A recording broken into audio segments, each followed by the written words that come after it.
اللهم صل على محمد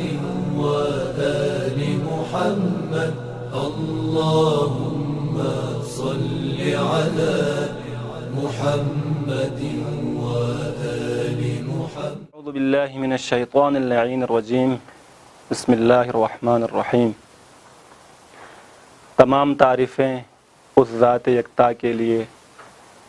جس نے انسان کو اشرف المخلوقات کے منصب پر فائز فرما کر خلیفۃ اللہ کا مرتبہ عطا فرمایا،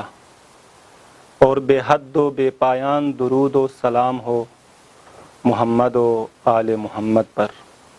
اما بعد، سب سے پہلے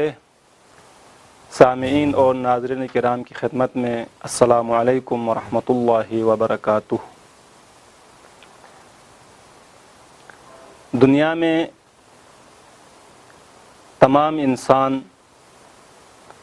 اپنے لیے ایک تشخص اور اپنی شخصیت کا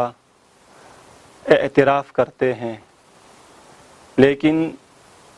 مختلف زاویہ نگاہ سے. مادی اور غیر الہی غیر دینی نظریات کے حامل انسان انسانی شخصیت کے عناصر کو کچھ اور نگاہ سے دیکھتے ہیں، لیکن الہی انسان، دین و مذہب کے ماننے والے انسان اپنا تشخص اور اپنی شخصیت کو کسی دوسرے نقطۂ نگاہ سے دیکھتے ہیں. یہ اختلاف نظریہ اور نقطۂ نظر کا اختلاف ہونا اس بات کی دلیل ہے کہ انسان اپنے آپ کو پہچان کے لحاظ سے، اپنی پہچان اور شناخت کے لحاظ سے مختلف نظریات رکھتے ہیں. یہی وجہ ہے کہ انسان اپنے آپ کو جب تک نہیں پہچان سکتا، اپنی حقیقت کا ادراک نہیں کر سکتا، اس وقت تک انسان اپنی کون سے وہ عناصر ہے جس کی وجہ سے، جس کے ذریعے سے انسان کی شخصیت تشکیل پاتی ہے، وہاں تک انسان رسائی حاصل نہیں کر سکتا. حضرت ختمی مرتبت محمد مصطفیٰ صلی اللہ علیہ وآلہ وسلم کی ایک مشہور حدیث ہے جس میں انسان کی شخصیت کے عناصر کو بہترین انداز میں فرمایا ہے. پیغمبر صلی اللہ علیہ وآلہ وسلم نے آپ نے فرمایا: اربعۃ جواہر تزیلها اربعۃ، اما الجواہر فالعقل والدین والحیاء والعمل الصالح. انسان کی شخصیت کے یہ چار عناصر عقل ہے، دین ہے، حیا اور عمل صالح. تو انشاءاللہ ہم ہر ایک کے بارے میں تفصیلی گفتگو آپ لوگوں کے سامنے پیش کرنے کی کوشش کرتے ہیں. سب سے پہلے انسان کی شخصیت کا سب سے پہلا عنصر کہ جس کی وجہ سے، جس کے ذریعے سے انسان کی شخصیت تشکیل پاتی ہے، وہ عقل ہے. اللہ تعالیٰ نے انسان کو یہ گوہر عطا فرما کر تمام مخلوقات سے اس کو ممتاز فرمایا. یہاں پر بات کرنے والی، یہاں پر جو محل بحث ہے وہ یہ ہے کہ عقل سے کیا مراد ہے. مختلف نقطۂ نظر کے حامل افراد عقل کی تعریف میں عقل سے کیا مراد لیتے ہیں اس سلسلے میں اختلاف کرتے ہیں، لیکن ہم ایک الہی اور دینی نقطۂ نگاہ سے عقل کی تعریف کرنا چاہیں اور عقل کی خصوصیات کے بارے میں جاننا چاہیں تو معلوم یہ ہوتا ہے کہ عام طور پر انسان عقل سے مراد یہ لیتے ہیں کہ ایک ایسا قوہ ادراک ہے جس کے ذریعے سے انسان مال کماتا ہے، جس کے ذریعے سے انسان اپنی دنیاوی زندگی میں ترقی و تکامل کی طرف جاتا ہے، اور اسی عقل کی بنیاد پر ہر وہ کام انجام دیتا ہے جو ایک عاقلانہ انداز میں کرنا چاہیے. لیکن دینی اور الہی نگاہ میں جب ہم عقل کی طرف نگاہ کرتے ہیں اور اس عقلی ادراک کے بارے میں بحث کرتے ہیں اور قرآن اور آیات کی روشنی میں ان کی تعریف کرتے ہیں تو معلوم ہوتا ہے جس زاویہ نگاہ سے دوسرے لوگ اس کو عقل سمجھتے ہیں اور عاقلانہ ادراک سمجھتے ہیں وہ تو صرف مہارت اور علم کی حد تک ہے۔ یہ اس دنیا میں جدید ٹیکنالوجی اور مختلف اور شگفت انگیز جو ترقی آج کل دنیا میں ہمیں نظر آ رہی ہے، یہ سب مہارت کا نتیجہ ہے، یہ سب علم کا نتیجہ ہے، لیکن جس بنیاد پر، جس عقل کی بنیاد پر جو کام ہو رہا ہے، جس عقل کی بنیاد پر جو چیزیں دنیا میں وقوع پذیر ہو رہی ہیں، ہم دیکھتے ہیں کہ اس میں عاقلانہ انداز میں کہیں پر یہ چیز نظر نہیں آتی ہے۔ اگر عقل سے مراد دنیا کمانا ہو، اگر عقل سے مراد یہ ہے کہ میں اپنی دنیاوی اور ظاہری زندگی کو آگے کی طرف بڑھا رہا ہوں، تو یہ چیز ہمیں حیوانات میں بھی نظر آتی ہے۔ ایک دو مثال آپ لوگوں کی خدمت میں پیش کروں۔ جناب امام صادق علیہ السلام سے روایت ہے کہ جانوروں کے بارے میں کہ ان میں بھی یہ ادراک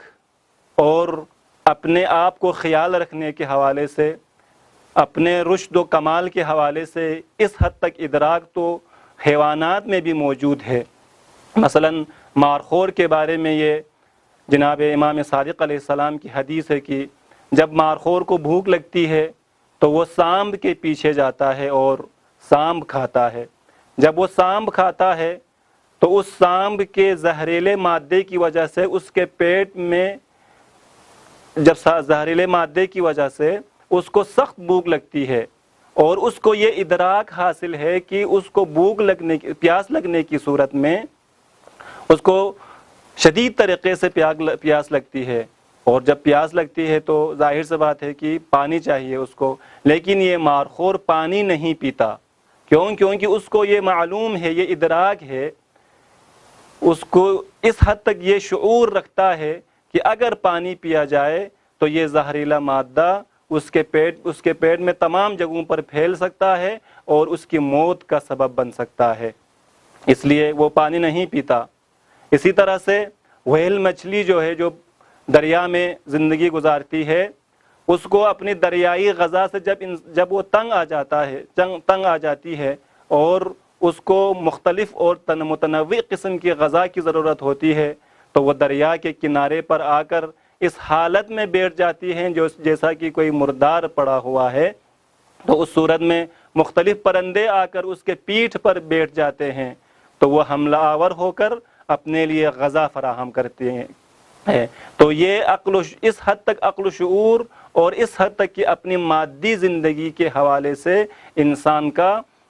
مادی حوالے سے اس حد تک اپنے آپ کا خیال رکھنا، یہ شعور اور یہ ادراک، یہ تو حیوانات میں بھی موجود ہے۔ لیکن یہ عاقلانہ زندگی اور تعقل و تفکر پر مبنی زندگی، یہ کیسے؟ جب ہم نگاہ کرتے ہیں دینی تعلیمات کی طرف تو ہمیں یہ چیز نظر آتی ہے کہ جناب امام صادق علیہ السلام فرماتے ہیں کہ انسان کے پاس جو اس کی شخصیت کی تشکیل کے لیے سب سے پہلا عنصر جو ہے وہ عقل ہے۔ عقل سے اس کو کیسے کام لینا چاہیے؟ امام علیہ السلام فرماتے ہیں کہ العقل ما عبد به الرحمن واکتسب به الجنان، یعنی عقل انسانی انسان کو رحمان کی بندگی تک لے جاتی ہے،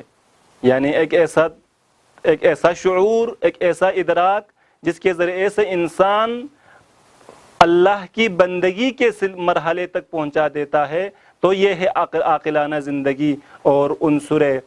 عقل کا نتیجہ۔ اور دوسری چیز جو اس کو جنت کا مستحق قرار دے دے، یہ چیزیں، یہ عقل و شعور اور یہ ادراک انسان کی شخصیت میں، یعنی اس کا تشخص کیسے، اس کی شخصیت، یعنی اس کی شخصیت کی پہچان یہ ہو گئی کہ وہ اللہ کا بندہ ہے،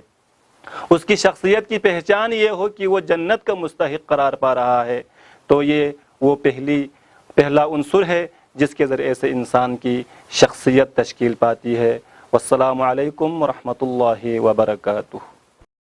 اللهم صل على محمد وآل محمد، اللهم صل على محمد وآل محمد